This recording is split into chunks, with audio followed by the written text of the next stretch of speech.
السلام عليكم ورحمة الله وبركاته. إن الحمد لله نحمده ونستعينه ونستغفره ونعوذ بالله من شرور أنفسنا وسيئات أعمالنا. من يهده الله فلا مضل له ومن يضلل فلا هادي له. أشهد أن لا إله إلا الله وحده لا شريك له وأشهد أن محمدا عبده ورسوله صلى الله عليه وعلى آله وأصحابه وعلى كل من اهتدى بهديه واستنى بسنته واقتفى بأثره إلى يوم الدين. أما بعد، فإن خير الكلام كلام الله وخير الهدي هدي محمد صلى الله عليه وسلم وشر الأمور محدثاتها وكل محدثة بدعة وكل بدعة ضلالة وكل ضلالة في النار. يا أيها الذين آمنوا اتقوا الله حق تقاته ولا تموتن إلا وأنتم مسلمون. Wahai orang-orang yang beriman, bertakwalah kamu kepada Allah dengan sebenar-benar takwa kepadanya, dan janganlah sekali-kali kamu semua mati melainkan dalam keadaan beragama Islam. يا أيها الناس اتقوا ربكم الذي خلقكم من نفس واحدة وخلق منها زوجها وبث منهما رجالا كثيرا ونساء واتقوا الله الذي تساءلون به والأرحام إن الله كان عليكم رقيبا. Wahai sekalian manusia, hendaklah kamu bertakwa kepada Tuhan kamu yang telah menciptakan kamu dari diri yang satu. Waalaikumsalam warahmatullahi wabarakatuh.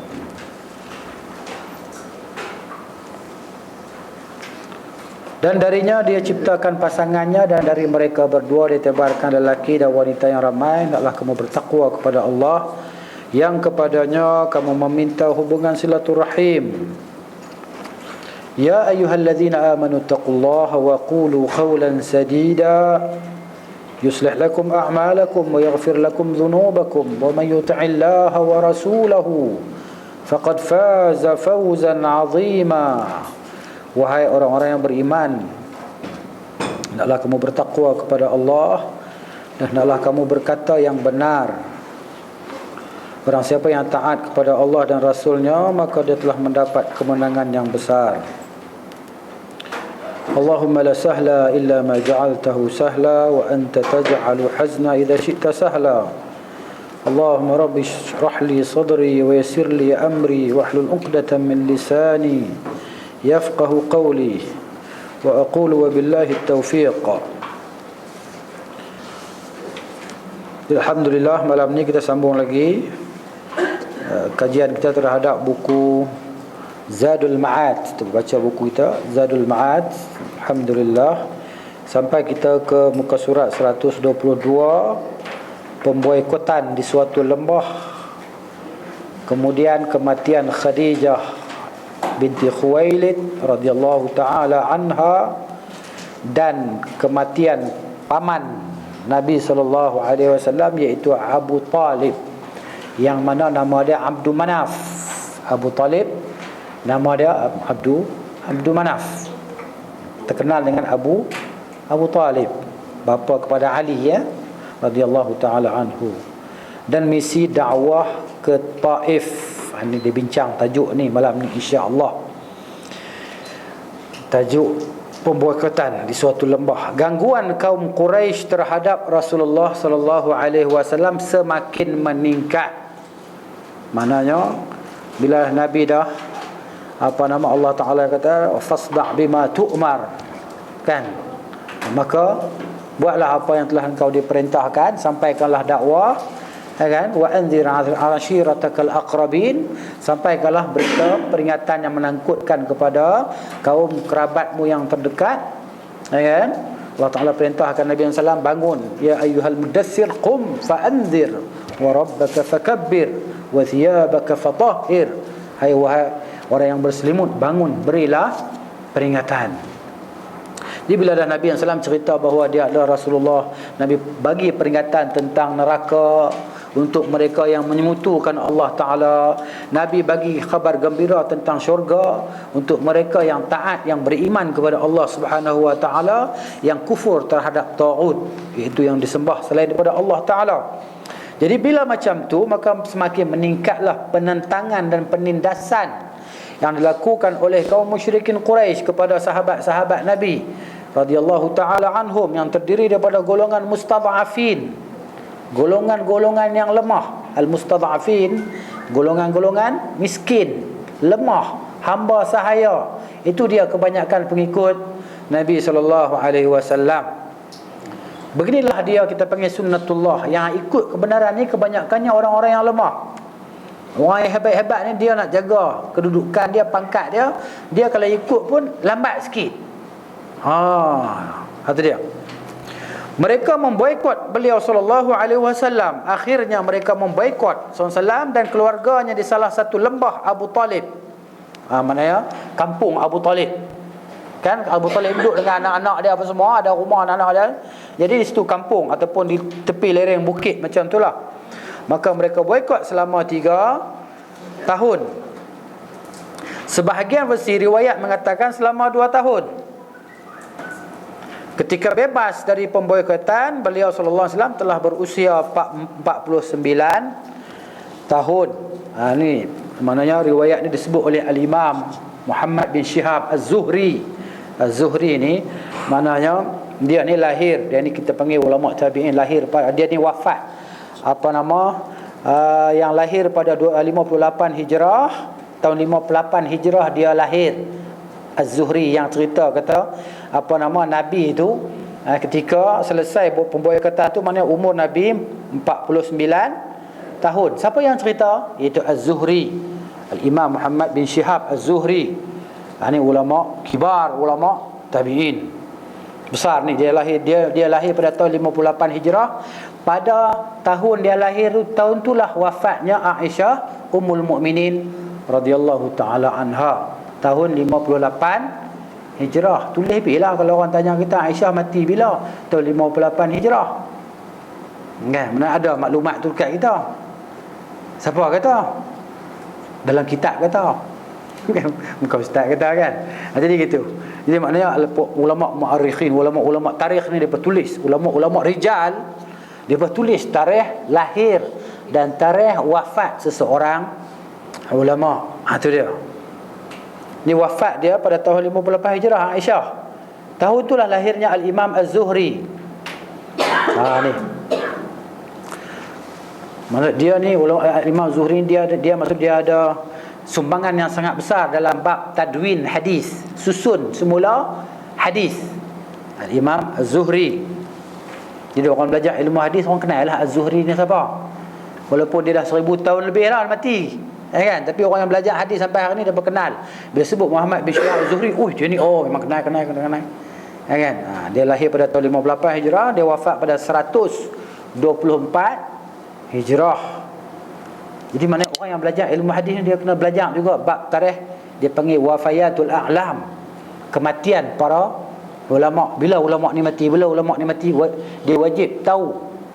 Sebab dia belajar ni nak tahu hadis tu kawan ni riwayat pada kawan ni. Macam mana dia kata si A riwayat daripada si B, sedangkan si A tak pernah jumpa si B pun. Macam tu. Di situlah ulama boleh tahu bahawa si A tu penipu. Dia kata aku ambil hadis daripada sekian-sekian ulama. Orang tu dah mati dah 2 tahun sebelum hang sampai sini. Macam mana hang kata hang jumpa dia? Itu pentingnya kita mengetahui. Itu orang yang belajar tentang ilmu rijal atau ilmu hadis ni. Baik. Beberapa bulan kemudian paman Nabi sallallahu alaihi wasallam Abu Talib ni nama dia adalah Abdul Manaf. Abu Talib ni gelaran dia. Abu Bakar juga gelaran dia. Abu Bakar nama apa? Abdullah bin Abi Quhafah. Abu Talib meninggal dunia dalam usia 87 tahun. Tua sangat ni. Kan? Di lembah itulah Abdullah bin Abbas lahir. Abdullah bin Abbas lahir di situ. Siapa Abdullah bin Abbas ni? Kita bila sebut Abdullah bin Abbas ni, orang yang belajar tafsir dia kenal lah. Kan? Turjumanul Quran. kan, hibrul ummah. So dia orang yang pakar dalam Al-Quran. Umur 9 tahun, 8 tahun dah tahu habis semua pakai pasal Quran dah. Umar diajak masuk dalam majlis apa nama mesyuarat syura. Kan? Sahabat-sahabat tengok, yang lain tengok apa budak ni masuk dalam majlis kita. Kita pun dah nak zak ni juga tapi tak pernah masuk dalam majlis kita pun. Jadi Abdullah bin Abbas ni seorang yang hebat. Pakar dalam Al-Quran. Sebab apa? Sebab Nabi doakan untuk dia. Allahumma faqihu fid din wa 'allimhu ta'wil. Ya kan? Maka gangguan kaum Quraisy terhadap diri Nabi sallallahu alaihi wasallam semakin bertambah, bukan semakin kurang ya, semakin bertambah. Makin teruk. Tak lama selepas itu, selepas Abu Talib meninggal, Khadijah radhiyallahu taala anha kembali pula kepada kerahmat Allah taala, keharibaan dia kata, kerahmat Allah Subhanahu wa taala. Peristiwa itu semakin menambah kebengisan orang-orang kafir. Ini dia. Baik. Menurut riwayat Musa bin Uqbah yang wafat pada 141 Hijriah,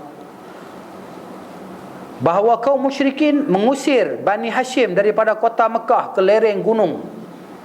Ni musyrikin Mekah, daripada siapa saja kerabat Nabi SAW daripada Bani Hashim diusir. Ni saya nak cerita secara detail apa yang kita baca tadi kan. Perenggan yang pertama tu saya nak detailkan apa yang kita baca ni. Kata dia, maka Rasulullah SAW mengarahkan kaum muslimin. Waktu tu Nabi arahkan para sahabat tadi berhijrah ke Habsyah. Nabi suruh sahabat tadi yang kita baca hari tu kan, muka surat sebelum ni tentang hijrah ke Habsyah. Jadi peristiwa hijrah ke Habsyah, hijrah yang pertama ke Habsyah dengan peristiwa pemboikotan dan peristiwa hijrah itu berlaku dalam waktu yang sangat hampir. Bila dah kena boikot teruk tadi sampai kebuluran, kelaparan, nak makan tak ada makanan apa semua kan. Jadi maknanya Nabi suruh sahabat-sahabat yang boleh hijrah ke Habsyah. Di sana kamu tak akan dizalimi. Di sana kamu boleh beribadat kepada Allah Ta'ala. Tak ada siapa nak ganggu kamu, tak ada siapa nak tindas kamu. Maka di situ sahabat-sahabat ada yang berhijrah ke Habsyah yang kita baca pada minggu lepas. Di dalam Sahih Al-Bukhari dan Sahih Muslim menyebut riwayat bahawa Rasulullah sallallahu alaihi wasallam mendoakan kebinasaan, keburukan ke atas kaum Quraisy, musyrikin Quraisy. Nabi doa sampai mereka ini kebuluran. Sampai depa ni kebuluran, puak musyrikin yang jahat tadi, mana musyrikin Quraisy yang jahat tadi, depa boikot orang Islam. Nabi doa supaya Allah Taala timpakan kepada depa tadi keburukan. Maka depa ni jadi kebuluran, tak ada makanan, terpaksa memakan bangkai dan kulit-kulit haiwan yang mati. Ini dalam Sahih Bukhari dan Muslim. Doa Nabi SAW. Sampailah Abu Sufyan, dia belum Islam lagi, dia datang jumpa Nabi SAW. Dia kata, demi kekerabatan kita, dia kata, Muhammad doalah kepada Tuhan. Dia minta, dia kata, demi kekerabatan kita, kaum kerabat ni yang mereka buat jahat tadi, mereka tak kira. Demi kita ni adik-beradik, dia kata, kita ni satu keturunan, hang doalah pada Tuhan supaya Allah Ta'ala hilangkan daripada kami ni bencana ni, kebuluran dan kelaparan ni. Jadi Nabi SAW kan doa, maka Allah Ta'ala hilangkan kemudaratan daripada tadi. Dan Nabi baca dalam surah, sebagaimana dalam surah Ad-Dukhan, surah nombor 44 ayat 10 sampai ayat 15. Itu cerita dia. Surah Ad-Dukhan, surah 44. Kalau rajin tulis, kalau rajin balik baca, tengok balik bulan kaji lah kalau ada masa. Kan? Ni saya nak buat pendetailan. Allah Ta'ala kata, fartaqib yawma ta'ti as-samaa'u bidukhanin mubin. Ayat 10. Oleh itu, tunggulah hai Muhammad semasa langit membawa asap kemarau yang jelas, nyata, yang menyebabkan kebuluran yang dahsyat. Tu dia. Buluh sungguh orang musyrikin masa tu. Dia pada buat pada orang Islam, Nabi doa, Allah timpa pada mereka pula. Yaghshan nas hadha azabun alim. yang akan menimpa seluruh keadaan manusia yang kafir itu, sehingga mereka berkata, ini adalah azab yang sungguh menyakitkan. Dia kata, puak musyrikin kata. Allah Ta'ala cerita balik apa yang dikatakan oleh puak musyrikin Quraisy. Anna lahumuz zikra wa qad ja'ahum rasulun mubin. Ayat 13. Bagaimana mereka dapat beringat, bagaimana mereka boleh menyempurnakan janji mereka hendak beriman itu, padahal mereka telah pun didatangi oleh seorang rasul yang memberi keterangan-keterangan yang cukup untuk mereka beriman. Lepas tu mereka jadi kafir balik. Thumma tawallaw anhu wa qalu mu'allamun majnun. Kemudian mereka berpaling daripadanya. Mereka kata, Nabi ni seorang yang diajar oleh bangsa asing dan dia ni memang seorang yang gila. Mereka kata kat dia. Okay? Mereka jadi kafir balik. Bila Allah Ta'ala hilangkan kemudaratan tadi, mereka takabur balik, sombong balik. Allah Ta'ala kata, inna kashiful azab, inna kashiful azabi qalilan, kami hilangkan azab tu sedikit saja.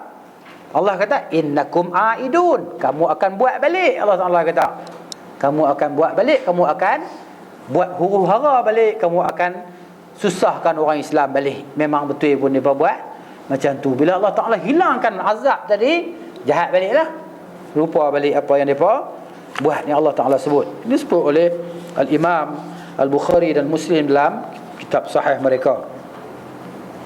Jadi cerita tu, sehingga seseorang daripada puak musyrikin Quraisy, mereka tengok macam kepulan asap di antara langit dan bumi, maka Rasulullah SAW berdoa kepada Tuhannya supaya menghilangkan azab daripada kaumnya. Akan tetapi selepas itu mereka kembali kufur. Ini orang-orang musyrikin Mekah. Itu dia. Baik, kemudian cerita tentang kewafatan Abu Talib. Itu maknanya sebagaimana disebut oleh Dr. Akram Diya Al-Umari dalam kitab dia Sirah An-Nabawiyah As-Sahihah, dia kata, ya kan?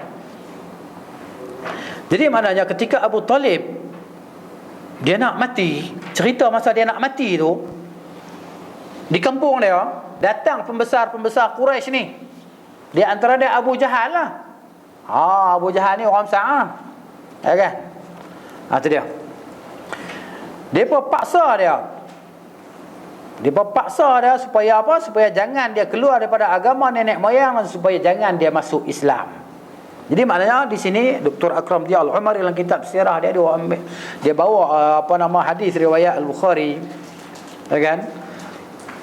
Daripada Al-Musayyib bin Huzn, katanya, lamma hadarat Abu Talib wafatu, apabila Abu Talib ni dah nak mati, datanglah Rasulullah sallallahu alaihi wasallam kepada dia. Nabi datang kepada pak saudara dia, duk pujuk supaya masuk Islam. Bila Nabi sampai di situ, tengok-tengok dah ada Abu Jahal dan kawan-kawannya, iaitu Abu Jahal dan Abdullah bin Abi Umayyah bin Al-Mughirah, mereka duduk situ dah, ya kan? Maka Nabi tak kira. Yang penting dia nak selamatkan pak saudara dia. Apa nak jadi, aku tak heran ke hampa dua. Nabi kata, ya am, qul la ilaha illallah. Pakcik, Pak Long, Pak Ngah, Pak Teh, mereka tak ada tu. Orang Arab tak ada.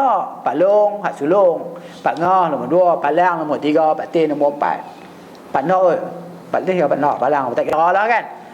Jadi kita ni sampai last kali Pak Su, Pak Cik ada lagi kan. Pak Cik, Pak Su tu kira pilihlah dua tu hang nak mana, Pak Usu, Pak Cik kan. Jadi macam tu orang Melayu, orang Arab tak ada. Ya am, kan? Wahai pak saudara, macam itulah. Wahai saudara ayah. Am ni saudara ayah, kalau khal saudara mak. Kan? Wahai saudara ayah, saudara lelaki ayah, kata la ilaha illallah, katalah. Kan? Orang Arab ni tak payah cerita dah kunci la ilaha illallah ni, memang depa tahu dah. Sebab tu depa tak mau kata kunci la ilaha illallah tu kan, maknanya syurut, syarat-syarat la ilaha illallah tu ilmun wa ikhlasun wa ilmun wa yaqinun wa ikhlasun wa sidquka ma'a mahabbatin wa inqiyadin wal kufranu bima yu'badu bima siwallah. Itu maknanya syurut ataupun syarat-syarat la ilaha illallah yang 8 tu kan. Kunci tu ada gigi. Jadi gigi dia tu ada 8. La ilaha illallah ni ada 8 gigi. Tak tahu tu mana lagi sebutlah la ilaha illallah kan. Dia tak tahu apa la ilaha illallah tu, dia tak tahu. Hang kata dia la ilaha illallah, la ilaha, dia fasih sebut kan. Jadi macam tu. Jadi orang Arab ni tahu, sebab tu dia tak mahu sebut. Bila sebut la ilaha illallah dia nak kena buang habis. Hak sayang pada berhala apa semua tadi dia kena buang habis. Tu. Kalau kamu kata macam tu, dia kata kalau bapak, dia kata kalau pak cik kata macam tu, la ilaha illallah, satu perkataan yang aku ni akan berhujah untuk engkau dengannya di sisi Allah Ta'ala. Nabi ni akan jadi peguam. Bukan? Peguam yang sangat hebat lah maknanya kan, Allah Ta'ala. Tapi bila Nabi minta ni, Allah Ta'ala bagi. Yalah. Itu dia. Jadi faqala Abu Jahal dan Abdullah bin Abi Umayyah kata, depan dua ni pula kata, atarghabu an millati Abdul Muttalib, hang benci dah ke pada agama Abdul Muttalib, nak tinggal dah ke agama ayah kau, nak tinggal dah ke? Maka sentiasalah Nabi SAW suruh pak disara, dia kata, pak dua orang ni pula duk lawan. Nabi kata depa dua ni duk berlawan, dia kata. Nabi kata la ilaha illallah, kata Allah pakcik. Dia hang nak kata ke? Hang nak ikut ke? Hang nak tinggal agama pak hang ke? Macam itulah. Depa duk lawan dengan Nabi SAW. Nak tengok siapa menang. Kan? Nak tengok siapa menang final ni. Hatta qala, sehinggalah Abu Talib kata, akhir perkataan yang dia kata masa dia nak mati, ala millati Abdul Muttalib, di atas agama Abdul Muttalib. Habislah. Kan? Dan dia tak mau kata la ilaha illallah. Maka Nabi ni sayang semualah pada pak saudara dia.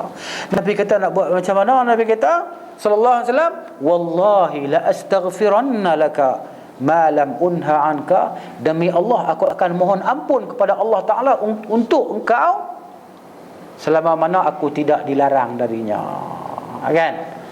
Selama mana Nabi tak dilarang oleh Allah Taala, Nabi akan mohon ampun supaya Allah Taala ampunkan Abu Talib. Bila lama lepas tu maka turunlah ayat Allah Taala turunkan ayat dalam surah At-Taubah ayat 113. At-Taubah surah nombor apa? 9. Surah nombor 9 ayat 113 Allah Taala turunkan ayat tu. Allah kata, ba'da a'udzubillahi minasyaitanir rajim, ma kana lin-nabiy walladzina amanu ay yastaghfiru lil musyrikin, tidaklah patut bagi seorang nabi dan orang-orang yang beriman untuk mereka mohon ampun untuk orang-orang musyrikin. Kan? Maka turun lagi ayat dalam surah Al-Qasas surah nombor 28 ayat 56. Turun ayat Al-Qasas ayat 56, surah 28 ayat 56. Allah Ta'ala kata, innaka la tahdi man ahbabta walakinnallaha yahdi man yasha. Kan? Sesungguhnya engkau tidak dapat beri hidayah, petunjuk kepada orang yang engkau cintai. Tak boleh nak bagi hidayah. Hidayah maksud di sini adalah hidayatul taufiq, bukan hidayatul bayan. Hidayatul bayan yakni petunjuk penjelasan milik semua orang. Adapun hidayatul taufiq, hidayah nak buka hati orang tu supaya terima apa yang kita suka tu, itu bukan hak kita. Allah kata, innaka la tahdi man ahbabta, engkau tak boleh nak bagi petunjuk pada orang yang kau cinta, pada orang yang kau kasih, orang yang kau sayang. Macam Nabi Nuh alaihi salam dengan anak dan isteri dia kan, tak beriman, tak boleh nak buat apa. Kan? Nabi ya Allah kan, innahu min ahli, kan, anak aku ni kan daripada keluarga aku semua. Allah Ta'ala kata, innahu amalun ghairu salih, amalan dia tak bagus, dia orang kafir. Cerita kisah Nabi Nuh alaihi salam. Kan? Macam itulah. Dia tak boleh nak bagi hidayah. Nabi ni sangat cinta pada Abu Talib, sangat sayang. Dan Abu Talib ni pun sangat sayang pada Nabi SAW. Dia ni sayang pada Nabi lebih pada anak-anak dia yang lain. Nak cerita kata Abu Talib ni sayang sungguh. Dalam peristiwa macam mana dia keluar pergi menega kan, Nabi nak ikut, menangis. Budak kecil tu menangis, terisa-isa nak ikut. Anak-anak lain mana berani, degil mata ke apa ke, tak berani ya. Tapi Nabi ni dia tak gamak nak tinggal, nak melakan anak saudara dia, bawa pergi. Sayang sungguh dia kepada Nabi SAW. Kan? Sampai puak musyrikin masa dia hidup daripada pujuk dia, Abu Talib, hang bagi anak Zara hang kat kami nak buat ulam, kami nak, hang bagi dia kat kami ya. Hang kata okey ya, tak apa, hang bagi jalan ya. Abu Talib kata tak boleh, ya kan.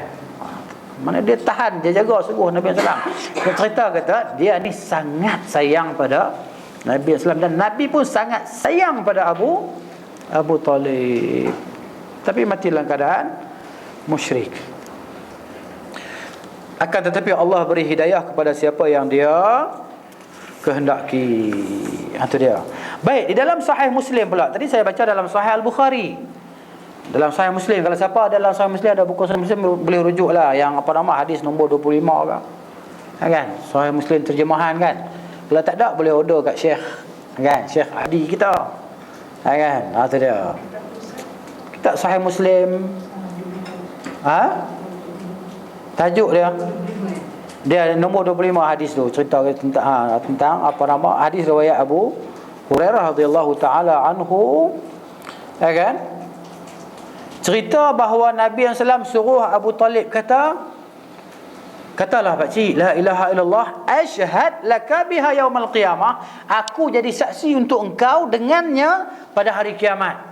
Bila kau kata je la ilaha illallah, aku akan jadi saksi, Nabi kata SAW pada hari kiamat. Kata pula Abu Talib, dia jawab, laula an tu'ayyirani Quraisyun, kalaulah puak-puak Quraisy tak akan kata pada aku, mereka tidak akan mencela aku dengan kata mereka, sesungguhnya Abu Talib kata yang demikian, kerana apa? Dia tu takut, pengecut, kan? Ataupun dia tu was-was dalam agama dia.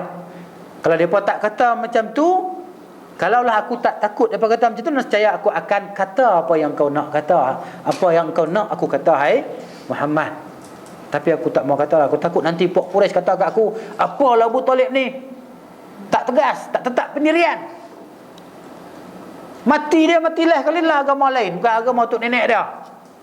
Jadi dia takut orang kata macam tu dekat dia, dia pun tak mau kata la ilaha illallah. Macam itulah. Maka Allah turunkan ayat dalam surah Qasas tadi, ayat 56 itu, innaka la tahdi man ahbabta walakinallaha yahdi may yasha. Ada ayat ni dia turun di akhir marhalah, yakni al-madani. Maksudnya selepas Nabi berhijrah, turun ayat ni larang. Nak cerita kata kamu tak boleh bagi hidayah pada siapa yang kamu suka, tapi Allah bagi hidayah pada siapa yang dia kehendaki. Baik, kata Dr. Akram Dhiya Al-Umari dalam kitab dia As-Sirah An-Nabawiyah As-Sahihah, dia kata adapun riwayat Ibnu Ishaq, Muhammad bin Ishaq, bila sebut Muhammad bin Ishaq ni orang yang belajar sirah, kan, tentang maghazi, cerita pasal perang-perang, pasal sirah ni orang kenal lah dia.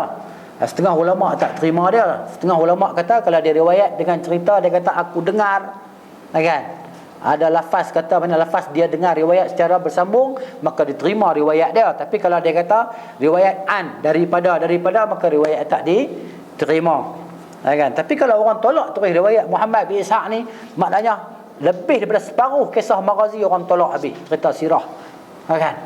Tak ada nak baca sirah tadi. Itu dia.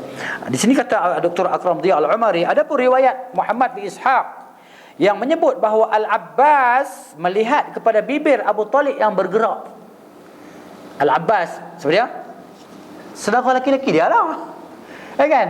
Dia ni dua beradik lah, abang ataupun adik dia, Al-Abbas tadi. Tentulah adik dia, kan. Sebab Al-Abbas ni hidup lama lagi. Abu Talib dah 87 tahun dah masa dia mati. Al-Abbas ni sampai hijrah tu dia duduk ada, kan. Sampai Nabi mati pun dia hidup lagi, Al-Abbas, kan.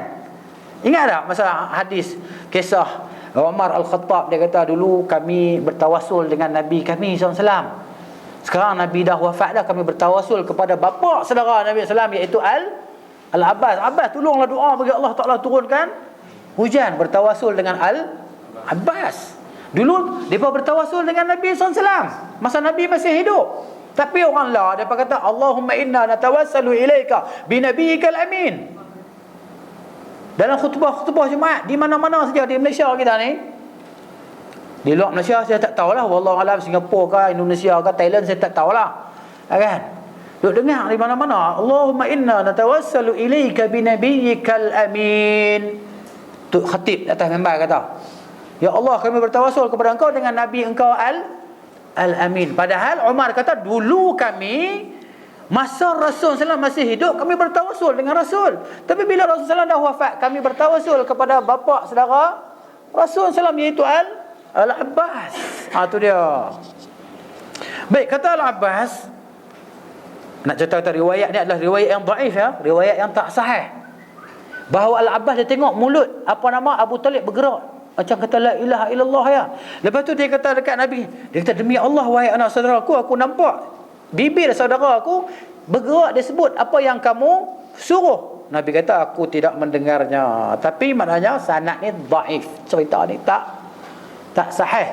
Kalau ada orang cerita bahawa Abu Talib akhirnya mati dalam keadaan Islam, maka cerita tu tak sahih, kerana dalam sanad tu ada orang yang mubaham. Mubaham ni tak diketahui siapa dia perawi tu dalam tu, tak dikenali. Kan nantilah tunggu cerita Isra Mi'raj besok ada lah cerita hadis ni kan. Isra Mi'raj besok ada lah, ustaz duk kumpul hadis ni. Dia mari jama'a kulla mahabba wa dabba, habis semua dia ambil. Tak kira benda tu betul ke tak betul ke. Lah kali ni sahih ni dia kata sahih, sebut sahih lagi pula.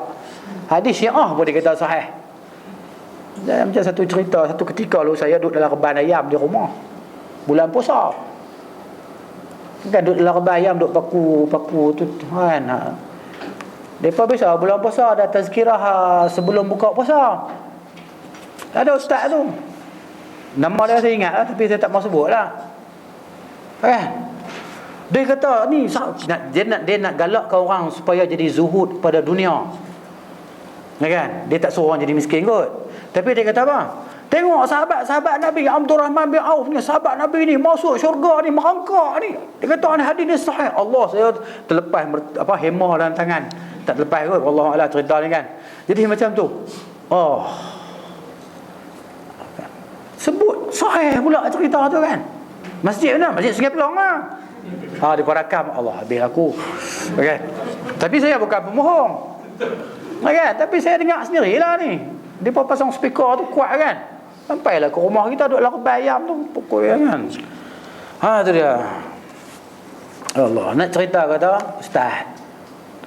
Jadi orang ni, masyarakat awam ni, dia ni dengar ustaz kata apa minum air Pepsi ke apa agak lah tu. Telan, sedap manis. Lepas tu kena kecil manis. Kan? Ni. Ya Allah, tu dia. Ya, hadis ni cerita dia dhaif. Lagipun ia menyanggahi apa yang ada dalam Sahih Al-Bukhari tadi kan. Nak cerita kata Al-Abbas masa tu mana Islam lagi pun. Dia Islam nanti baru dia Islam kan. Tu dia. Baik. Kemudian itulah cerita tentang kematian Abu Talib tadi kan. Memberi kesan yang amat mendalam dalam diri Nabi Islam, menyebabkan Nabi begitu sedih sekali. Sebab apa? Orang duk defend dia tadi, orang yang jadi benteng utama, duk tahan dia daripada kejahatan pok musyrikin tadi kan. Kalau tak ada Abu Talib, kalau mereka tak hormat ke Abu Talib, mereka buat ulam lah Nabi SAW. Macam itulah lebih kurang. Itu dia. Nabi merasa sedih sungguh lah kan. Jadi Nabi terpaksa rasa macam keseorangan kan, untuk menghadapi tekanan kaum musyrikin. Jadi dengan itu Nabi SAW terpaksa keluar ke Taif lah. Ini maksudnya selepas Khadijah radhiyallahu anha pun wafat juga. Kan? Yang mana 10 tahun setelah Nabi SAW jadi dilantik sebagai Rasul, 10 tahun Nabi jadi Nabi. Kan? Mati setelah isteri dia yang tercinta, Khadijah binti Khuwailid radhiyallahu ta'ala anha tadi kan. Khadijah ni pun hebat lah. Nabi Jibril kirim salam pada dia. Kan? Tuhan kirim salam, Allah Ta'ala kirim salam dari Jibril kepada Khadijah, suruh sampai kan, untuk dia istana dalam syurga kan. Allah Ta'ala, tu dia cerita tentang kelebihan Khadijah. Mana 3 tahun sebelum Nabi berhijrah ya. Jadi mana tahun yang sama juga wafat Abu Talib. Lepas Abu Talib wafat, Khadijah pula wafat. Itu dia. Jadi maknanya bila dalam keadaan macam tu, Nabi nak carilah siapa-siapa yang boleh sokong dia, bagi bantuan kepada dia. Maka Nabi cuba nasib ke Taif sana, ajak kabilah Thaqif untuk terima Islam. Nabi pergi jalan. Siapa pernah pergi Taif? Ada tak siapa pernah pergi Taif ni? Berapa kilometer daripada, lebih kurang lah, daripada tak tahu 170 50 kilometer ada tak lebih kurang. Syekh Muhammad Hassan hafizahullah dia sebut lebih kurang 70 kilometer daripada Mekah ke Taif berjalan kaki. Dengan siapa? Zaid bin Harisah tu kan, anak angkat dia kan, Zaid bin Harisah, anak angkat Nabi SAW, jalan kaki daripada Mekah ke Taif nak ajak orang masuk Islam. Bukan ada kuda, unta, jalan kaki. Bayangkan berapa hari nak sampai 70 km. Dari sini pergi mana 70 km? Dari sini pergi Serman, jalan kaki no. Isyah tu dia. Baik, Nabi duk harap supaya puak Taif ni boleh terima ajakan dia, dakwah dia. Tiba-tiba sampai di Taif, lain yang jadi. Dia suruh budak-budak ni duk beratok, duk baling batu kepada Nabi SAW kan, sampai macam tu sekali. Sampailah Nabi tadi lari masuk dalam kebun kurma.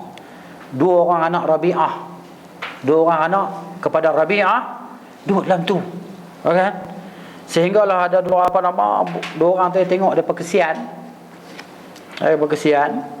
Dia suruhlah hamba suruhan mereka yang bernama Idas, tapi kisahnya juga dhaif. Kisah Idas masuk Islam. Idas ni seorang yang agama Nasrani. Dia ni kisah dia bila dua orang anak Rabi'ah tadi kata ambil bagi kurma tu, satu tangkai bagi dekat dia tu. Dia suruh bagi dekat Nabi SAW, duduk kat situ kan, Nabi dalam luka pedih tadi kan. Jadi dia bagi kurma kepada Nabi, tangkai anggur hinab. Dia bagi anggur kepada Nabi SAW. Nabi kata, kamu dari mana? Kamu nama apa? Dia kata nama Idas. Tapi riwayat ni tak sahih. Riwayat ni tidak sahih. Kita boleh cerita lah untuk pengetahuan. Ini maknanya nama saya Idas. Dia kata, kamu dari mana? Saya daripada negeri Nainwa. Nainwa, dia kata tempat Yunus bin Matta. Dia kata, Nabi kata, macam mana kamu boleh kenal Yunus bin Matta? Nabi kata, dia tu Nabi, dia saudara aku. Nabi kata, kan, huwa akhi, dia saudara aku. Dia Nabi dan aku pun Nabi. Maka Idas dia beragama Nasrani kan. Dia pun bila macam tu, dia pun tunduk, dia kucuk kedua tangan Nabi SAW, dia kucuk kaki Nabi SAW. Ya, maka tadi dua orang anak Rabi'ah tadi tengok. Dia kata, tu dia, hamba saya, kita dah jahanam dah. Rosak dah dia tu. Dia dah selesai, dia masuk Islam katanya. Tapi riwayat tu dhaif lah. Riwayat tu adalah riwayat yang tidak sahih, tidak kuat maknanya. Tapi kita boleh cerita lah kan. Dia pun pergi, dia kata, apa yang kamu kenal tentang lelaki tu? Dia kata Idas tadi, itulah dia manusia yang paling baik di atas muka bumi. Manusia yang terbaik di atas muka bumi. Itu cerita dia lah, kan. Kemudian Nabi SAW ketika dalam perjalanan balik lah, lepas tu kisah puak jin masuk Islam. Jin, ya kan? Ini dia.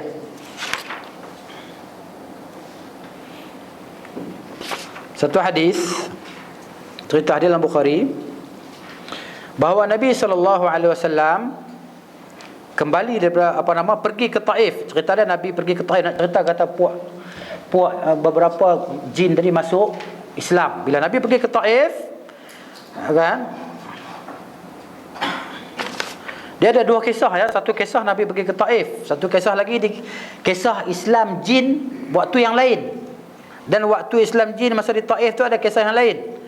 Amalnya hadis Abdullah bin Mas'ud, anda sebut oleh Syekh Al-Wadi'i, hadis Abdullah bin Mas'ud dalam kitab Sahih Dalailun Nubuwah, ya kan, bahawa puak jin tadi dia sampai kepada Nabi SAW, turun. Habatu ni maknanya terbang, turun lah, kan, turun kepada Nabi SAW sedang baginda membaca Al-Quran di batni nakhlatin, di satu tempat kebun kurma situ. Apabila mereka mendengar Nabi SAW membaca Al-Quran, dia sampai-sampai dengar Nabi baca Al-Quran, dia kata diam. Dia ni belum Muslim lagi, puak-puak jin ni belum Muslim. Dia diam. Dia kata, falamma sami'uhu qalu ansitu, diam. Qalu sah. Dia kata sama-sama depa, buat ketua depa lah, daripada ketua depa kata diam, sah, diam. Sahin masah, sah bulat, bukan sah pedas. Kalau sah pedas tu makna ada sahih. Ni sah, sahin, diam, bulat. Dan bilangan mereka tu ada 9. Wa kanu tis'atan. Dalam ni riwayat sebut 7. Kan sebut 7. Di sini disebut 9. Syekh Al-Wadi'i. فأنزل الله عز وجل وإذ صرفنا إليك. Dalam surah Al-Ahqaf ayat 29 cerita tu. Surah Al-Ahqaf boleh balik rujuk kalau ada. Surah Al-Ahqaf ayat 29. Surah Al-Ahqaf surah nombor apa ya? Cuba surah nombor apa? Al-Ahqaf ayat 29. Surah 46. Cek tengok. Ini dia. Dan dalam kisah yang lain pula kan, tentang Islam jin ni disebut oleh Al-Bukhari, yang mana Nabi SAW bersama dengan sahabat-sahabat dia pergi ke Suq Ukaz. Ukaz nama satu pasar, Ukaz, pasar lama Ukaz. Di situ tempat berkumpul puak-puak, kata-kata macam orang penyair semua berkumpul di situ. Mereka akan dendangkan syair masing-masing. Tempat orang berniaga lah, pasar Suq Ukaz tadi kan. Bila Nabi pergi ke situ, dan waktu tu syaitan tadi telah ditahan mereka daripada naik ke langit untuk dengar berita di langit. Sebelum ni diberi peluang kepada mereka untuk naik ke langit. Lepas tu mereka mai cerita kepada tukang-tukang tenung tadi, tok-tok boma tu, tukang-tukang sihir. Dia mai cerita lah apa yang mereka dengar daripada khabar langit tadi. Tapi masa tu mereka cuba naik ke langit, tak boleh, kena panah. Kan? Syuhub tadi macam kita kata macam panahan api daripada langit tadi, tak boleh naik. Tak boleh naik, puak-puak jin syaitan tak boleh naik atas. Depa nak dengar perkhabaran di langit tadi kan. Wa ursilat alaihim syuhub. Syuhub ni kilat. Orang Kedah kata panah lintang, halilintar mari. Kilat. Macam orang duk kayuh basikal tengah gendang apa tu, mari kilat kena kan, mati di situ kan. Dah ni banyak terjadi macam tu kan. Dulu kita tak dengar pun. Dulu masa kecil-kecil tu saya ingat bila hujan turun seronok duk main hujan kan. Tak dengar orang kena kilat apa pun. Tapi lah ni kita pun risau kalau nak keluar rumah tu kan. Hujan kilat tu. Rasa risau jugalah kan. Dulu kita tak dengar apa je, dengar je. Jarang dengar kan. Tak tahulah dulu tak ada surat khabar, tak ada internet, kita tak tahulah. Kan? Dulu ni hujan turun kita seronok main hujan, main. Orang tua marah main hujan demam, kita tak kira dah. Tu seronok. Lah ni hujan turun pakat lari masuk dalam rumah habis. Tu. Ini dia.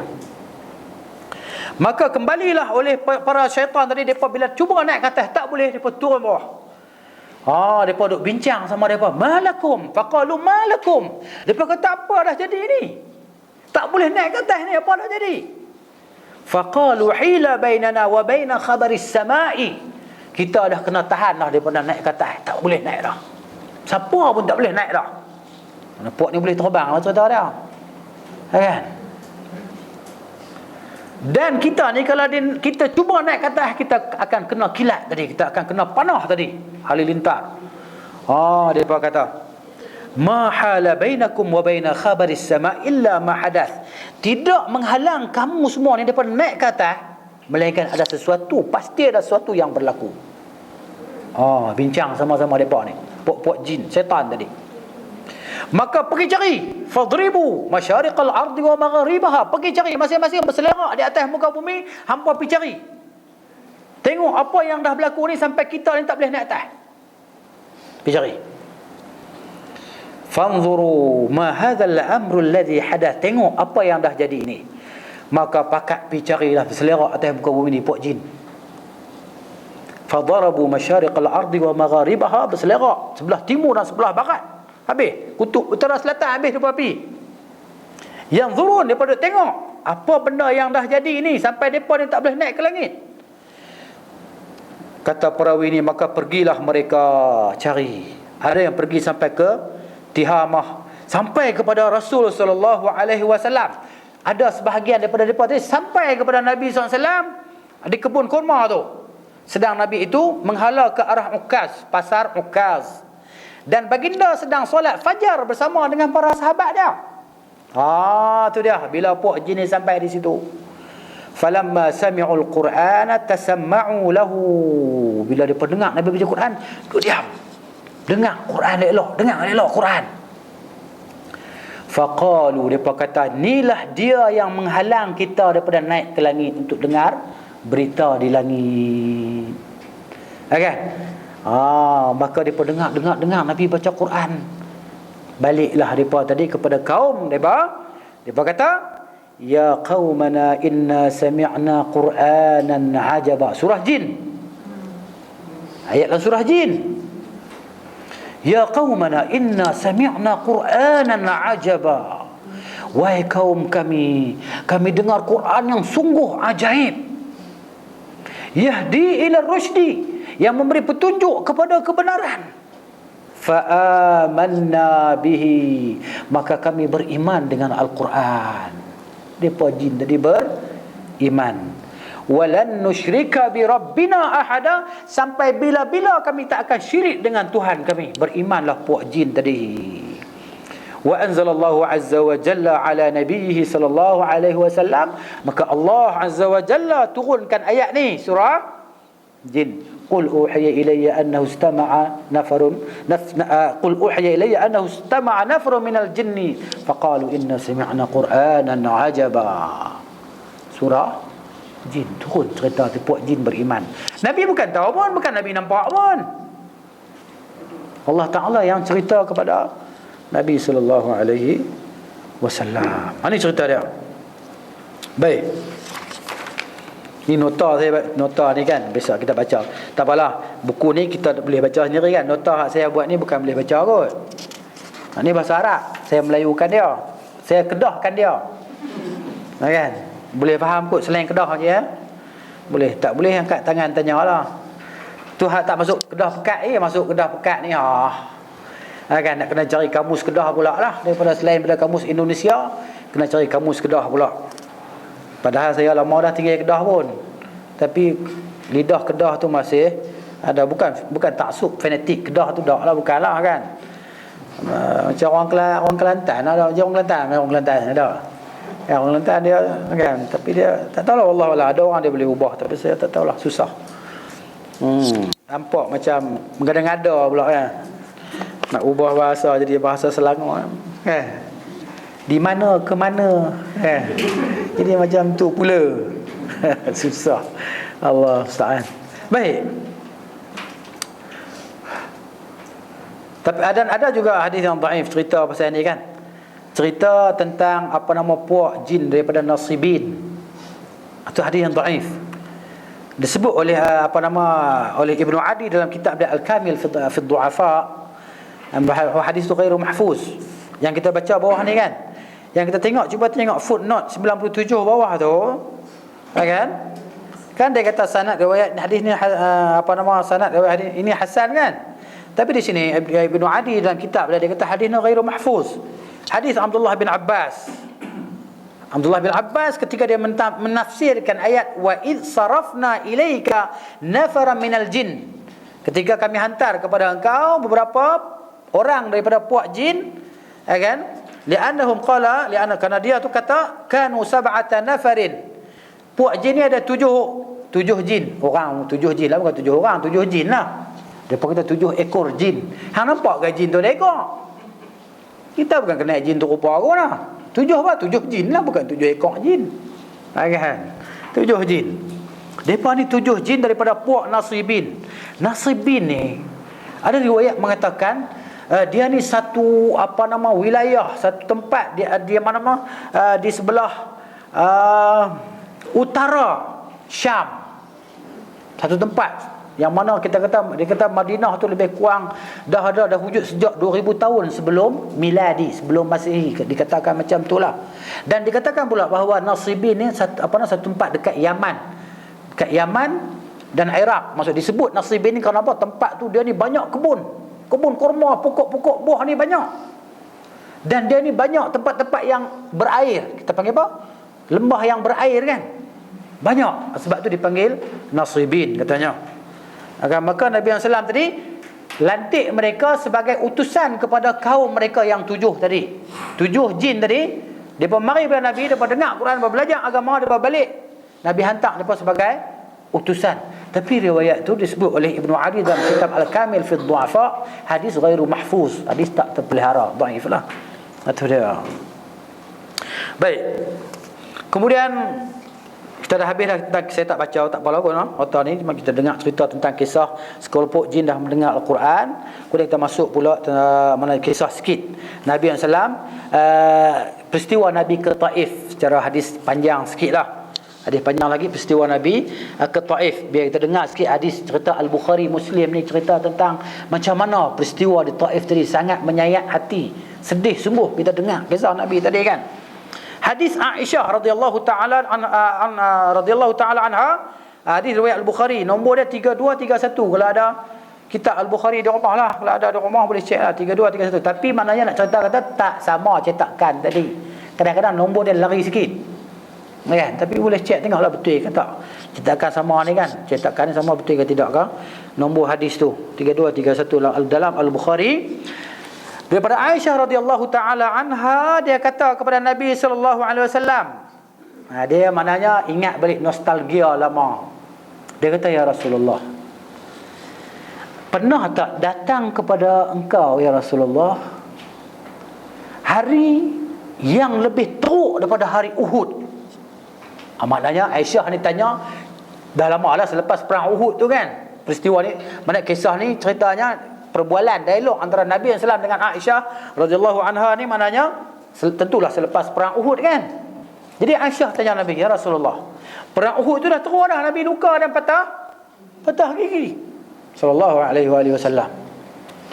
Ya Rasulullah, ada tak hari yang lebih teruk daripada hari Uhud? Ada tak?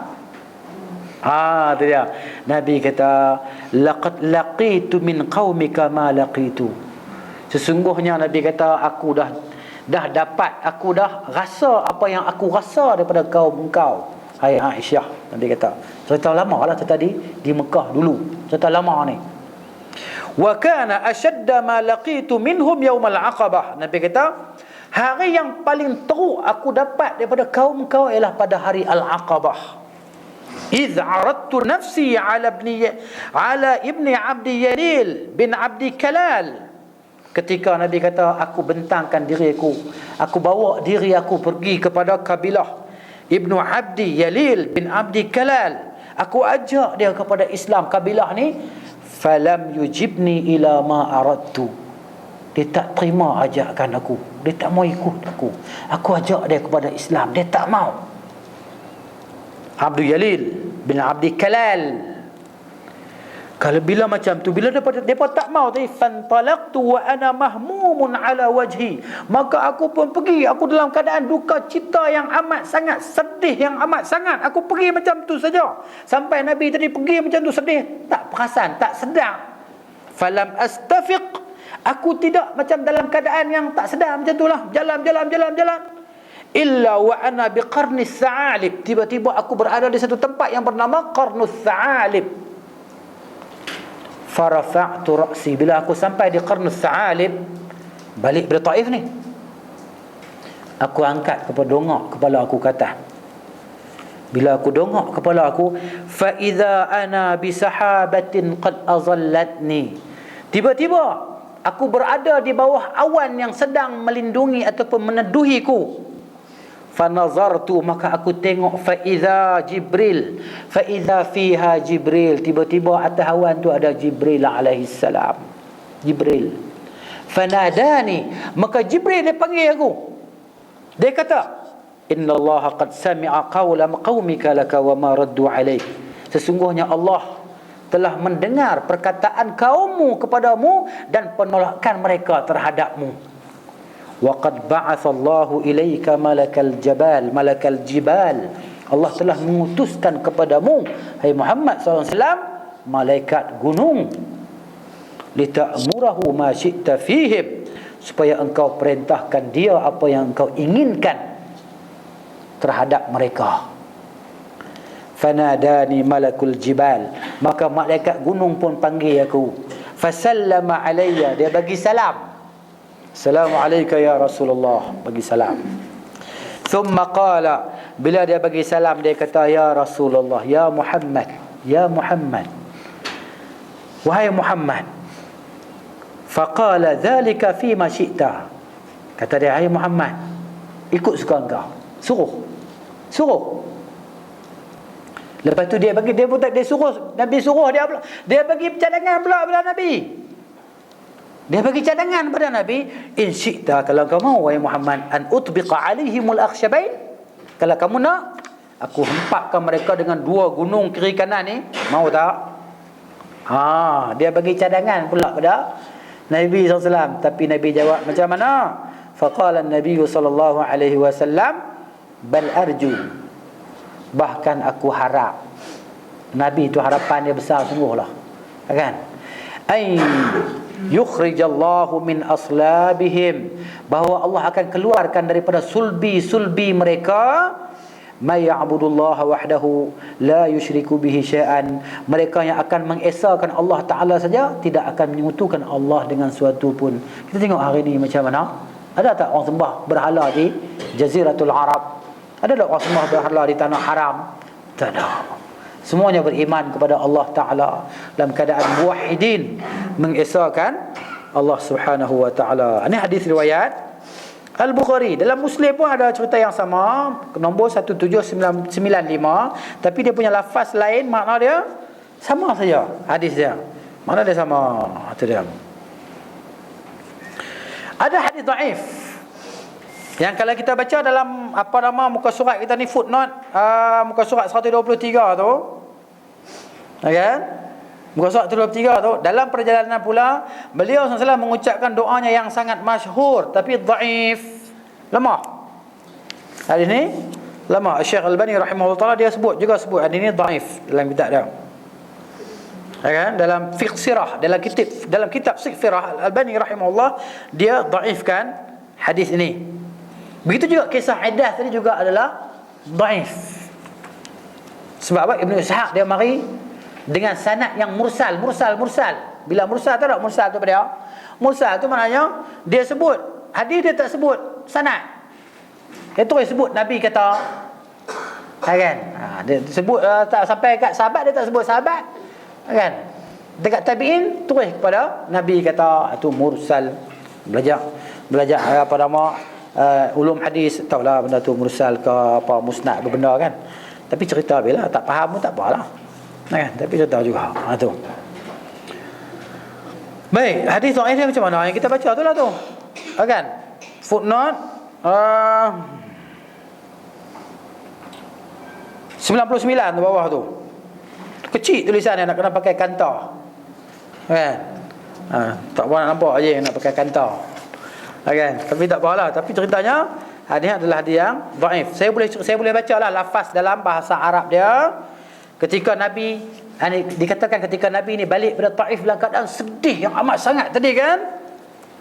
Allahumma inni ashku ilaika, Allahumma ilaika ashku dha'fa quwwati, ya Allah, kepada engkau lah akan aku adukan kelemahan diriku, wa qillata hilati, dan hilahku yang teramat sedikit ni, ya Allah, kepada engkau lah aku adukan, wa hawani 'alan nas, dan kerendahan aku ni ke atas manusia ni, anta arhamur rahimin, engkau Tuhan yang maha penyayang di atas segala yang penyayang, anta rabbul mustad'afin, engkau Tuhan segala yang lemah, Tuhan bagi segala yang lemah, wa anta rabbi, engkau lah Tuhanku, ila man takiluni, kepada siapa engkau nak serahkan aku, ila ba'idin yatajahhamuni, kepada yang jauh yang menyerang aku, am ila aduwin mallaktahu amri, ataupun kepada musuh yang akan menguasaiku. Illam yakun bika ghadabun, kalaulah tidak ada kemurkaanmu alayya, ke atasku, fala ubali, maka aku tak peduli. Ghaira anna afiyataka hiya awsa'u li, kecuali afiat engkau kan yang engkau berikan itu terlebih luas untukku. Itu hadis. Kemudian sambungan dia, a'udzu bi nuri wajhika, aku berlindung dengan nur wajah engkau, alladzi asyraqat lahu adh-dhulumat, yang menerangi segala kegelapan, wa saluha 'alaihi amru dunya wal akhirah, dan jadi baik atasnya segala urusan dunia dan akhirat. Ayyahilla 'alayya ghadabuka, kan, bahawa jatuh ke atasku, menimpa ke atasmu oleh kemurkaanmu, sampailah habis doa tadi kan. Tapi doa ni adalah doa yang dhaif, sanad dia lemah kan. Funuk bawah tu ayat 99 funuk tu kan. Cuba tengok bawah tu dia kata apa dalam kitab Majma' Zawaid tu lah, jilid 6 30 6 35. Para perawinya tergolong thiqah, hanya di dalamnya terdapat tadlis penyamaran Ibnu Ishaq. Ni dia Muhammad bin Ishaq ni yang masalah illah penyakit hadis ni, maka hadis ni dhaif, lemah. Tu dia, habis di situ. Kemudian kita masuk pula cerita tentang peristiwa Isra dan Mi'raj. Kemudian Allah Subhanahu wa taala memperjalankannya di malam hari dengan ruh dan jasadnya ke Masjidil Aqsa. Isra Mi'raj ni bila? Kita di Malaysia lah kan. Bila? Kita tak ambil berat saya tu kan. Lepas tu dia kata depa ni kan sayang kat Nabi. Isra Mi'raj pun tak tahu bila. Kan? Maulidur Rasul pun tak tahu bila. Ada dia. Jadi maknanya selanjutnya dinaikkan ke langit, naikkan ke atas langit dengan jasad dan rohnya menghadap Allah Subhanahu wa taala. Ini depa tak boleh terima. Kita tanya depa, puak-puak Asy'ariyah, tanya depa. Geng Aswaja ke apa ke? Asjawi ke apa ke? Tanya depa. Kan hadis Isra Mi'raj tu kan. Nabi pergi mana? Jawab naik atas. Nabi naik atas, Nabi ambil apa? Jawab ambil solat. Ambil solat kat siapa? Dia tak mau jawab. Ambil solat kat siapa? Kan? Maknanya gitu. Dia tak contoh kata uluwullah taala, kan? Sifat ulu, sifat Allah di atas segala-galanya, ba'in an khalqihi, di luar daripada makhluknya. Itu. Jadi maknanya berbicara, Allah Subhanahu wa taala berbicara dengannya dan mewajibkan atasnya solat 5 waktu. Peristiwa ini terjadi hanya satu kali menurut pendapat paling benar. Sekali je Isra Mi'raj ni, bukan dua kali. Dan pendapat yang jumhur mengatakan bahawa roh dan jasad itu yang sebenarnya. Dikatakan peristiwa tersebut berlangsung dalam mimpi. Dikatakan, tak sahih lah. Dikatakan. Siapa kata, tak sebut siapa kata pun. Ada lagi yang berpendapat bahawa harus dikatakan Nabi SAW diperjalankan di malam hari tanpa ditentukan ada apakah tidur atau terjaga. Ni satu pendapat pula dia kata. Tak boleh kita kata tidur ataupun jaga. Yang penting Nabi naik ke langit, dia kata. Tu dia pendapat ni. Salah juga pendapat ni. Pendapat yang lain pula, yang ketiga ni, mengatakan perjalanan di Baitul Maqdis dalam keadaan terjaga dan ke langit dalam mimpi. Dia kata pergi ke Baitul Maqdis jaga, lepas tu naik ke atas mimpi. Ni pendapat ni, pendapat. Ada pula yang mengatakan bahawa Isra' terjadi 2 kali. Ada pula kata 2 kali. 1 kali dalam keadaan terjaga dan 1 kali dalam mimpi. Ni semua tak ada dalil. Dikata, kawan ni kata. Kan? Kitab tu kata, kitab ni kata. Bahkan sebahagian mengatakan bahawa Nabi SAW mengalami Isra' sebanyak 3 kali. 3 kali pun ada juga. Itu dia. Hanya saja semua sepakat bahawa peristiwa ini terjadi setelah kenabian. Hak depa ni semua sepakat bahawa peristiwa Isra' ni berlaku selepas Nabi dilantik sebagai Rasul. Itu dia. Ada pun keterangan dalam hadis Syarik. Footnote bawah tu, Syarik tu siapa? Dia cerita bawah tu. Dia ni mana perawi yang lemah. Bahawa peristiwa tersebut dialami oleh Nabi SAW sebelum menerima wahyu, maka ia termasuk di antara 8 perkara yang dianggap sebagai kekeliruan syarik. Syarik ni dia banyak riwayat hadis yang melirukan, dia punya ingatan tak kuat apa semua kan. Itu. Hafalannya pun dianggap buruk kerana hadis Isra'. Kerana hadis Isra' ni orang kenal dia ni, punya hafalan dia tak kuat. Sebab tu muhaddis ni, mana muhaddis ni depa ni tak apa nak berani nak cakap pasal hadis, takut masuk kategori dhaif. Baik aku tak cakap. Kan? Sampai macam tu sekali. Tu dia. Sebab apa? Kalau dia was-was, dia tak yakin. Sebab setengah ulama dia ada dhabit kitab dalam hadis ni, satu di sini, satu dalam kitab. Dalam kitab tu dia kena rujuk kitab dia balik lah. Tapi dia jadi masalah bila kitab dia terbakar, rumah dia terbakar, kitab dia terbakar, ataupun kapal yang dia naik tu karam, kitab dia tenggelam, ataupun buku dia kena curi. Sebab tu mereka jaga semua. Kalau mereka ni musafir bawa kitab hadis, tidur dalam gua, kan? Dia bungkus tubuh dalam baju dia, kitab tu takut orang curi. Orang curi orang tambah titik jahanam lah. Bukan payah. Bahasa Arab ni tambah titik, makna dia jadi lain. Tu dia. Kan? Contoh perkataan ghara, ara, ain alif ra, bubuh titik dia, ghara. Makna lain lah. Ghara mana? Gua. Ar mana dia? Aib. Aib ataupun hina. Harun alaika, akan tak elok untuk kamu, kata macam itulah maksud dia. Buang titik dengan bubuh titik ya. Ain tu kita pergi titik dalam tu, makna dia lain lah. Tu dia bahaya kan. Baik, dikatakan lagi bahawa wahyu dalam riwayat itu muqayyad. Muqayyad ini maksudnya yang terkait dengan sesuatu, berkait dengan sesuatu, dan bukan wahyu yang mutlak yang merupakan awal mula kenabian. Jadi maknanya sebelum diwahyukan kepadanya urusan Isra'. Tu dia kata macam tu pula, kan?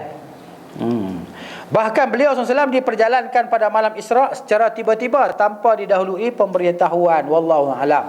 Allah Ta'ala tak bagi tahu pun dekat dia bahawa Allah nak bawa dia ke langit. Tahu mai malaikat Jibril, kan? Kita tengok hadis dia, insya-Allah. Hadis ya. Hadis dalam Al-Bukhari. Saya ambil hadis dalam Bukhari Muslim kan. Jadi kita tak sebut pula dah ustaz. Sahih ke sahih hadis tu kan. Hadis dalam Al-Bukhari, kisah ni kisah Isra' Mi'raj tadi. Panjang hadis dia. Tapi tak apa, kita boleh baca ilmu kan. Hadis riwayat Malik bin Sa'sa'ah radhiyallahu anhu. Malik bin Sa'sa'ah radhiyallahu anhu Al-Ansari. Nak ijab jana bahasa Rumi Sa'sa'ah. Dalam bahasa Arab sad ain kan, Sa'sa'ah, ta marbutah di belakang tu. Bahawa Nabi SAW bercerita kepada mereka, siapa ini, para sahabat, tentang malam Nabi dibawa tadi, Usriya, Isra' dan Mi'raj. Isra' mana apa? Usriya, dibawa. Nabi itu dibawa Isra' kan, perjalanan. Dia Usriya di perjalanan lah. Di mana Isra' ni perjalanan. Mi'raj mana dia? Araja, naik. Araja yang nak rujuk, naik. Isra' kemudian Mi'raj. Itu dia. Jadi pada malam dibawa Nabi SAW tadi, bainama ana fil hatim wa rubbama qala fil hijr. Ketika aku duduk dekat hatim ataupun Hajar Aswad, kat itulah. Antara lebih kurang macam tu Nabi kata, muttaji'an, dalam keadaan Nabi tadi muttaji' ni berbaring lah, berehat dekat Hajar Aswad atau hatim tadi kan. Nabi berehat, tidur macam tu lah, baring. Muttaji'an berbaring. Kelentang tu lah Nabi, biasalah Nabi tidur macam tu lah, muttaji' tadi mengiring tu kan. Iz atani atin, tiba-tiba datang kepada aku seseorang.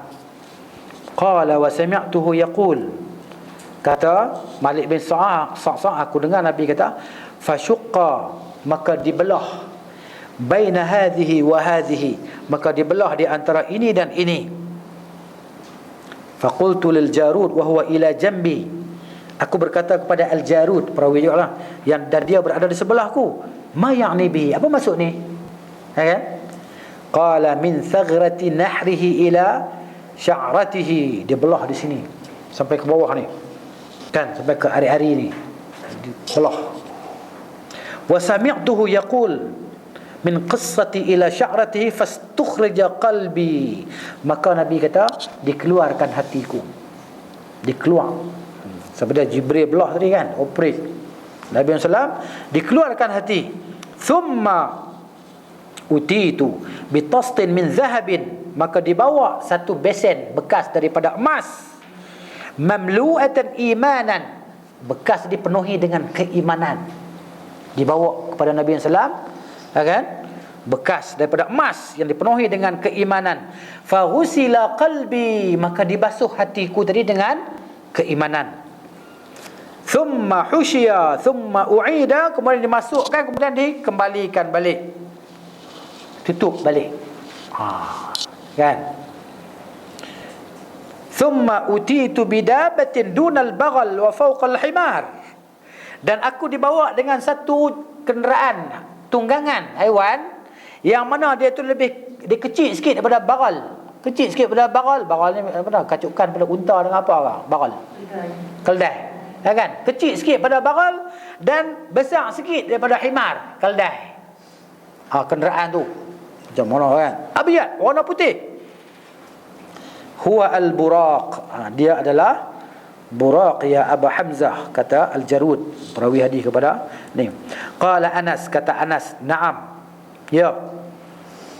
Yad'u khutwatahu 'inda aqsa tarfih, sekali langkah sampai ke sejauh mata memandang. Dia punya buraq tadi, dia langkah sekali ya, dia lompat sekali ya, sampai ke, dia panggil apa? Aqsa tarfih, sejauh mata, tempat paling jauh yang dia boleh nampak tadi kan. Itu.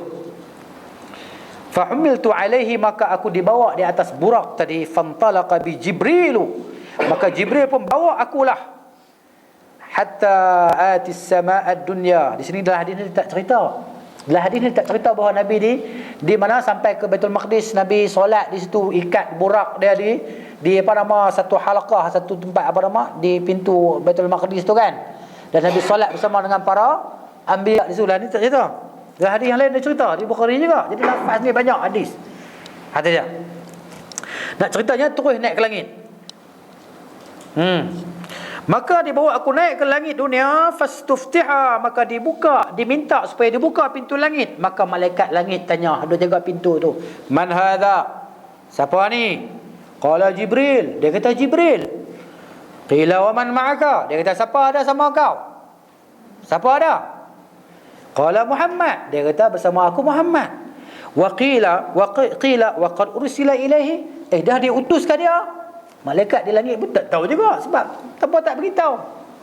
Sebab dia bukan utusan. Dia tanya, dah kena utus ke? Muhammad tu dah diutus ke jadi rasul ke? Dia kata, "Naam, ya." Qila marhaban bihi, selamat datang. Fa ni'mal maji, maka yang terbaik telah datang. Jaa fafutiha, maka dibuka pintu langit yang pertama tadi. Falamma khalastu, bila aku dah masuk ke langit tadi, dunia, tak ada siapa sampai langit pun kan. Kita ni apa nama, kat bulan tu mungkin dia kita boleh sampai, planet dia. Ke langit tak boleh sampai lah. Tiba-tiba di situ ada Adam. Fa idza fiha Adam. Tiba-tiba di situ aku nampak Adam. Nabi tak tahu, tak kenal. Dan bila ayat lain dia kata, Nabi tanya, tu siapa? Tanya Jibril. Jibril kata, itulah Adam. Nabi tak kenal kan. Faqala Jibril, hadha abuka Adam fasallim alaihi, ni bapa engkau Adam, bagilah salam kepada dia. Fasallamtu alaihi, aku bagi salam pada dia, maka dia jawab salam, kata Nabi sallam. Thumma qala, kemudian dia kata marhaban, selamat datang bil ibni salih wan nabiy salih, selamat datanglah anak yang soleh dan nabi yang soleh, kata Adam. Thumma sa'ida hatta idza atas sama', kemudian naik lagi Nabi sehingga sampai langit yang kedua. Ada pintu juga, diminta buka pintu langit tadi yang kedua. Qila man hadha, ditanya siapa ni? Diketuk pintu ke apakah? Kata Jibril, Jibril, siapa bersama dengan engkau? Dia kata Muhammad. Maka dia kata, oh, diutuskanlah Muhammad tu. Dah jadi rasul ke? Dia kata ya. Dia kata marhaban bihi fa ni'mal maji'i ja. Selamat datang, maka sebaik-baik yang datang. Maka dibukalah pintu tadi. Falamma, maka tatkala, panjangnya hadis ni. Ya kan? Kita tak apalah. Kita baca takat boleh lah. Ya kan? Insya-Allah seronok hadis ni, cerita seronok. Hadis dalam Bukhari. Panjang masya-Allah cerita dia. Sampai kisah-kisah dia sebut Nabi masuk syurga apa semua kan. Tu tak apalah, tak habis kita berhenti tadi, kita sambung pula. Kalau kita umur panjang. Falamma khalastu, bila aku masuk ke langit yang kedua, tiba-tiba aku nampak Yahya dengan Isa. Kan Yahya dengan Isa. Yahya bin Zakaria kena bunuh kan, dua-dua kan, dua beranak tu kena bunuh. Isa pun nak dibunuh tapi tak sempat dibunuh. Nanti dia akan turun. Dia lah yang akan jadi pembunuh kepada Dajjal. Itu dia. Wahuma Ibnul Khalah, depa ni sepupu. Ibnul Khalah sepupu sebelah mak. Kan? Qala, kata Jibril, ini dia Yahya dan ini Isa. Bagilah salam kepada mereka berdua. Fasallamtu, maka aku bagi salam. Mereka berdua pun menjawab salam. Kemudian mereka berdua berkata, marhaban bil akhi salih wan nabiy salih. Selamat datang dengan saudara yang soleh dan nabi yang soleh. Kemudian Nabi kata, su'ida bi ila as-sama'i ats-tsalitsah. Kemudian dia bawa aku naik ke langit yang ketiga. Fastuftiha, maka diminta supaya dibuka pintu langit yang ketiga. Maka malaikat yang jaga pintu tu tanya, man hadza? Siapa ni? Qala Jibril. Jibril jawab, Jibril. Maka ditanya lagi, siapa bersama engkau? Kata Jibril, Muhammad. Dikata lagi, oh, Muhammad dah diutus ke? Langit ketiga tanya. Dia kata ya. Maka dibukakan pintu dan dikatakan marhaban bihi fa ni'mal maji'i jaa. Selamat datang dengannya, maka sebaik-baik yang datang. Maka dibuka pintu tadi, dijemput Nabi sallallahu alaihi wasallam tadi naik. Falamma khalastu, bila aku sampai langit yang ketiga, tiba-tiba aku jumpa Yusuf. Idza Yusuf qala hadza Yusuf. Maka kata Jibril, ni dia Yusuf. Fasallim alaihi, bagilah salam pada dia. Fasallamtu alaihi, maka aku bagi salam pada Nabi Yusuf. Faradda, maka Nabi Yusuf pun jawab salam. Thumma qala marhaban bil akhi salih wan nabiy salih. Selamat datang dengan saudara lelaki yang soleh dan nabi yang saleh. Kemudian dia bawa aku lagi naik sampai ke langit yang ketujuh. Maaf, langit yang keempat. Ustaz duk kan mata duk jeling kot tu. Apa takut makcik-makcik tadi duk kan mengantuk apa kan. Jadi macam itulah. Kan. Syekh Hadi kita dah belayar kot. Belum. Kan. Dia tak apa. Dia telinga dia pasang. Kan. Baik. Sehingga aku naik ke langit yang keempat, maka diminta malaikat Jibril minta dibuka pintu langit yang keempat. Macam itulah malaikat yang jaga pintu tertanya, siapa ni? Dia kata Jibril. Dia kata siapa yang bersama engkau? Dia kata Muhammad. Oh, Muhammad dah diutus ke? Ya, diutus dah. Maka dia kata marhaban bihi, selamat datanglah dengan Muhammad, sebaik-baik yang datang. Maka dibuka pintu. Maka bila aku masuk dari langit yang keempat, aku jumpa Idris. Qala hadza Idris. Maka Jibril kata, ni Idris. Jibril memperkenalkan. Sebab apa? Jibril kenal semua para rasul. Sebab dia adalah utusan. Dia utusan kepada para rasul tadi kan. Itu dia Jibril ni.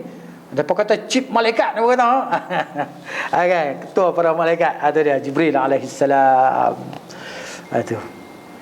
Baik. Maka jumpa Idris. Kata Jibril, ini Idris, bagilah salam kepada dia. Maka aku bagi salam pada dia. Nabi kata, maka dia pun jawab salam. Dan dia kata, marhaban bil akhi salih wan nabiy salih. Selamat datang dengan saudara lelaki yang baik dan nabi yang baik, nabi yang soleh. Kemudian dibawa aku lagi naik sehingga langit yang kelima. Maka dibuka pintu langit yang kelima. Macam itulah malaikat jaga pintu yang kelima kata, siapa ni? Jibril kata, Jibril. Siapa bersama dengan engkau? Dia kata, Muhammad SAW. Oh, dia kata dah jadi rasul kah? Dia kata, na'am. Marhaban bihi, selamat datang dengannya. Maka fa ni'mal maji'i jaa, sebaik-baik yang datang malam hari ni. Itulah. Falamma khalastu, bila aku masuk aku tengok ada Harun. Tu dia, tengok Nabi Harun alaihi salam. Lagi apa ni? Yang kelima. Qala hadza Harun, kata Jibril, dia memperkenalkan. ini dia Harun, bagilah salam kepada dia. Fasallamtu alaihi, aku bagi salam pada dia, maka dia jawab salam. Dia kata marhaban bil akhi salih wan nabiy salih, selamat datang dengan nabi, saudara yang baik dan nabi yang baik. Kemudian dibawa aku naik hingga ke langit yang ke-6. Fastuftiha, maka dibuka pintu. Macam itulah kata cerita dia macam tadi kan. Cerita dia macam tadi. Maka tiba-tiba aku nampak Nabi Musa alaihissalam. Maka dikatakan ini Nabi Musa, bagilah salam pada dia. Dia pun jawab macam tu juga cerita dia sama. Kemudian bila aku dah nak pergi, nak tinggal Nabi Musa alaihissalam, dikatakan apa nama Nabi Musa tadi menangis. Bila Nabi nak tinggal dan Nabi nak naik ke 7 tu, Nabi Musa menangis, kata Nabi. Maka dikatakan kepada Musa alaihissalam, ma yubkika, pasal apa hang menangis? Qala abki, aku menangis, lianna ghulaman bu'itha ba'di, kerana budak yang dibangkitkan, diutuskan selepasku, yadkhulul jannata min ummatihi, masuk syurga daripada umatnya, aktsara mimma yadkhuluha min ummati, masuk syurga daripada umat dia lebih ramai daripada umatku masuk syurga. Menangis Nabi Musa alaihissalam. Maka dibawa Nabi SAW naik ke langit yang 7. Macam itulah cerita dia. Dia buka pintu, minta buka, dia tanya kan, siapa dia, apa semua dia tanya tadi, habis kan. Kemudian langit yang ke-7 jumpa siapa? Masya Allah, kalau ada hadiah saya bagi hadiah, macam nak hadiah kan, Nabi Ibrahim, Masya Allah kan. Tu dia, di situ dia jumpa Nabi Ibrahim. Maka Jibril kata, hadza abuka fasallim alaihi, ni bapa engkau. Ibrahim alaihissalam abul anbiya kan. Ibrahim alaihissalam mana dia adalah bapa para nabi. Tu dia, bapa para nabi, abul anbiya. Baik, maka aku beri salam ke atas dia. Dia menjawab salam, marhaban bil ibni salih. Yang tu semua kata saudara soleh kan. Selamat datang saudara lelaki yang baik. Tapi hanya kata selamat datang dengan anak yang soleh. Wan nabiy salih, dan nabi yang baik. Thumma rufi'at li sidratul muntaha, kemudianlah diangkat untuk aku sidratul muntaha. Fa idza nabquha mithlu qulali hajar, tiba-tiba buah dia tu macam tempayan. Qulal hajar, qulal ni macam tempat isi air. Tempat isi air, tempayan lah. Buah dia macam tu kan. Wa idza waraquha mithlu adhanil fil, daun-daun pokok sidratul muntaha. Sidrah ni pokok apa? Pokok bidara sidrah kan, sidir. Dia kata apa? Apple Vietnam kan. Kalau Pinot Gris tu dia kata apple Vietnam. Tak adalah buah pokok tu kan, dia berduri sikit. Daun dia seperti telinga gajah, daun dia. Qala hadhihi sidratul muntaha, inilah dia sidrah al-muntaha, kata Jibril alaihissalam. Fa idza, tiba-tiba Nabi nampak ada 4 sungai. Nahrani batinani wa nahrani zahirani, 2 sungai batin yang dalam syurga dan 2 sungai tadi yang zahir. Faqultu ma hadhani ya Jibril, aku kata ni apa 2 ni hai Jibril? Kata Jibril, ammal batinani, adapun 2 sungai yang batin itu, fanahrani fil jannah, maka 2 sungai dalam syurga. Wa amma adh-dhahirani, adapun yang zahir di dunia, an-Nilul Furat, sungai Nil dan sungai Furat. Ialah di mana dikatakan, sebab apa? Nil Furat ni dia memberi banyak hasil nikmat, dengan ikannya, dengan apanya kan, Nil dan Furat tadi. Kemudian diangkat kepadaku Baitul Ma'mur. Baitul Ma'mur di langit yang ke-7, yang masuk padanya setiap hari 70,000 malaikat. 70,000 malaikat masuk setiap hari. Yang mana bila keluar tu, hak keluar tu tak masuk dah, hak lain pula masuk 70,000 malaikat sampai hari kiamat. Banyak dah malaikat. Setiap hari 70,000 masuk, keluar. Sembahyang, masuk sembahyang lah. Dia keluar, masuk alih pula, keluar, masuk. Macam itulah hari-hari. Kan? Kemudian dibawa datang kepada aku dengan satu bekas. Habis dah masa, belajar dah 1 minit kan. Jadi kita berhenti tanya tak apa, kita sambung lagi lah insya-Allah. Kan nak cerita pasal peristiwa Isra' dan Mi'raj. Kemudian apa pengajaran yang kita dapat Isra' dan Mi'raj tadi kan? Daripada tajuk kita malam ni. Lepas tu barulah kita nak masuk pada berdakwah kepada kabilah-kabilah Arab dan hijrah ke Madinah. Tu. Setakat tu. Jadi siapa ada soalan boleh tanya. Kalau nak tanya, kalau tak nak tanya, alhamdulillah. Ya. Ya. Tak ada. Tak ada, insya-Allah. Kita berhenti di sini. Nak tanya malu. Jangan terasa malu lah tanya kan. Tak apalah, insya-Allah. Tak ada apa-apa nak tanya, insya-Allah kita berhenti di sini. Apa yang baik itu daripada Allah Subhanahu wa taala.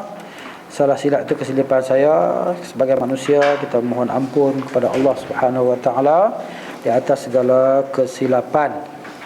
Aqulu qawli hadza astaghfirullahal azim li wa lakum wa lisairil muslimin wal muslimat fastaghfiruhu innahu huwal ghafurur rahim.